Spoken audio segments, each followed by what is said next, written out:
10 জনের হাতে ক্ষতিপূরণ।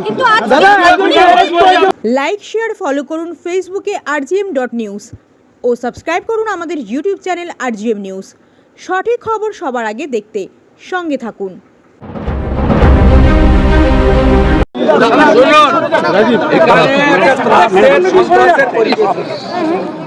আমাকে হাইকোর্ট বলেছে আমি দেখতে এসেছি, দেখেছি। আমি মহাদেবের মাথায় জল ঢেলেছি। আমি যেখানে তুলসী মঞ্চ নিয়ে ঝামেলা, ওটা পুলিশ ব্যারিকেড করে ঘিরে রেখেছে, আমি সেখানে প্রণাম করেছি। কিন্তু গোটা রাস্তা জুড়ে যেভাবে এটা 163 ধারা, 163 ধারা কি বিজেপির জন্য না হিন্দুদের জন্য? অসভ্যতা আমি চূড়ান্ত ভেবেছিল অন্য লোক হলে ঘুরে পালিয়ে যেত, ঘুরে পালানোর সিন নেই। সবার সঙ্গে মিট করেছি, আহতদের বাড়িতে গেছি, জোর করে অনেক দোকান বন্ধ করেছে। এখানকার মানুষকে বলে যাব, ইনসাফ বিচার আপনারা পাবেন। আপনাদের জাস্টিস পাওয়ানোর জন্য, এলাকায় শান্তি রাখার জন্য বিরোধী দলনেতা যা করার করবে আইনের মধ্যে থেকে করবে। আজকে পুলিশকে শুধু বলবো, রাজীব কুমারকে আর ডায়মন্ড হারবার ডিস্ট্রিক্ট পুলিশকে, তারা ভাইপোর নির্দেশে যেটা করলেন, সরাসরি কোর্টকে চ্যালেঞ্জ করলেন। আমি পুরো ভিডিও করতে করতে এসেছি নেচার পার্ক থেকে, আমি হাইকোর্টে ভিডিও জমা দেব।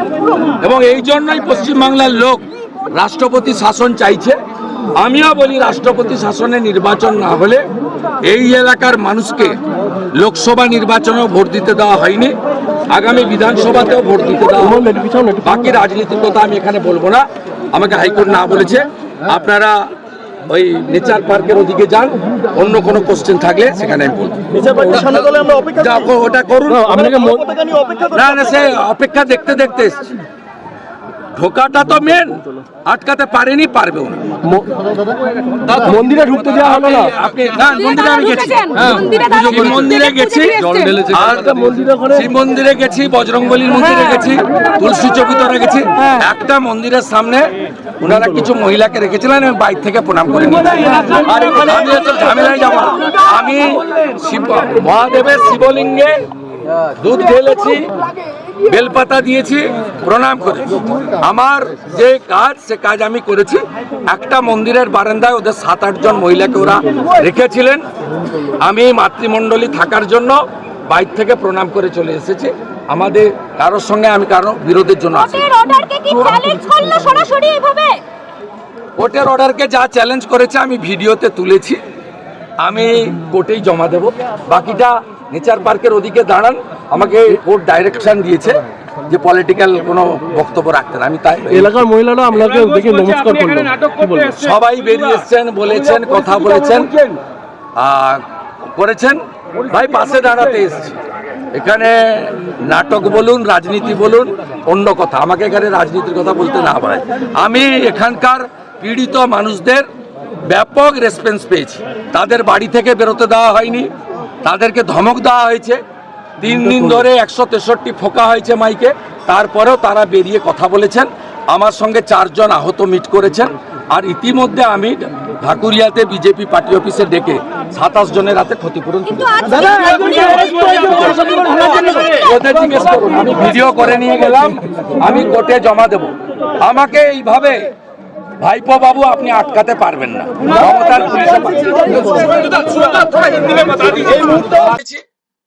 বেলপাতা চাপিয়েছি, আর যে তুলসী চৌকিতরা ভেঙেছে তাকে প্রণাম করে একজন আহতর বাড়ি গেছে।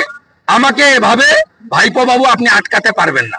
আর আপনার পুলিশের কীর্তিকলাপ আমি ভিডিও করে নিয়ে গেলাম, হাইকোর্টে জমা দেবো। দেখুন মাইকে কিভাবে। আরে আমি যখন তৃণমূলে ছিলাম বলেই তো তোর পিসি মুখ্যমন্ত্রী পুরনো আমার ভাষণ বাজাচ্ছি। দিদি থেকে দিদিমা হতিস, এই ছোড়া তুই দিল্লিতে থাকতিস, জীবনে জীবনে তোর পিসি মুখ্যমন্ত্রী হতো না। আমার ভাষণগুলো শোনা, আরেকটা ভাষণ শোনাবি, তোর পিসি অটল বিহারী বাজপেয়ীকে কিভাবে প্রণাম করতো, সে ভাষণটাও পরে শোনাবো।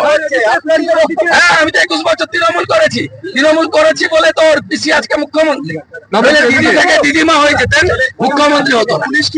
মানে ওদের আমার সার্টিফিকেট লাগে এই মাইকে যে আমার পুরনো ভাষণ বাজে।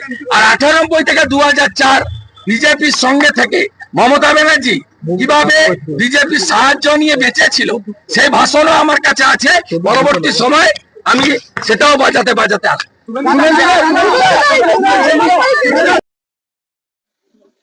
আমি ভিডিওগ্রাফি করে নিয়ে যাচ্ছি। আমার হাইকোর্টের অর্ডার, আমার প্যারামিলিটারি ফোর্স প্রোটেকশন দিচ্ছে, তারপরেও অসভ্যতামিটা তো দেখলেন কি করছে। ভেবেছিল পালিয়ে যাবে। এখানকার পুলিশ মমতা ব্যানার্জি তার ভাইপোর কাছে আত্মসমর্পণ করেছে। এখানে জুডিশিয়ারি, সেন্ট্রাল গভর্নমেন্ট, সাংবিধানিক বডি সকলের হস্তক্ষেপ করা উচিত। আমার সঙ্গে কোর্ট অর্ডারের পরেও যদি এই জিনিস করে আমাকে আটকাতে পারে। তুলসীতলা প্রণাম করেছি, মহাদেবের মাথায় জল ঢেলেছি, বজরংবলী দর্শন করেছি। একটা মন্দিরের সামনে 7-8 জনকে দিয়ে না আটকায়নি, দাঁড়িয়েছিল। আমি কোনো কনফ্রন্টেশনে যাইনি, আমি বাইরে থেকে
এখন আপনার বাড়ি, অফিস এবং দোকানকে সুরক্ষিত রাখুন টোটাল সিকিউরিটি সলিউশনের সাথে। আমরা বিভিন্ন নামি দামি ব্র্যান্ডের সিসিটিভি ও সিসিটিভি সংক্রান্ত যাবতীয় অ্যাক্সেসরিজ বিক্রয় করার পাশাপাশি সার্ভিসও প্রোভাইড করে থাকি। টোটাল সিকিউরিটি সলিউশন একটি নির্ভরযোগ্য প্রতিষ্ঠান যা 24/7 সার্ভিস প্রোভাইড করে থাকে। তাছাড়া এই প্রতিষ্ঠান দীর্ঘদিন ধরে যত্ন সহকারে দোকান, বাড়ি, কারখানা, school, nursing home, hotel, restaurant, শোরুমগুলিতে পরিষেবা দিয়ে চলেছে। আমাদের এখানে প্রশিক্ষণপ্রাপ্ত টেকনিশিয়ান দ্বারা কাজ করানো হয়। আমাদের ঠিকানা গার্ডেন রিচ, মেটিয়া ব্রুজ, কলকাতা 700024। বিশদে জানতে যোগাযোগ করুন 7003047447 এই নম্বরে।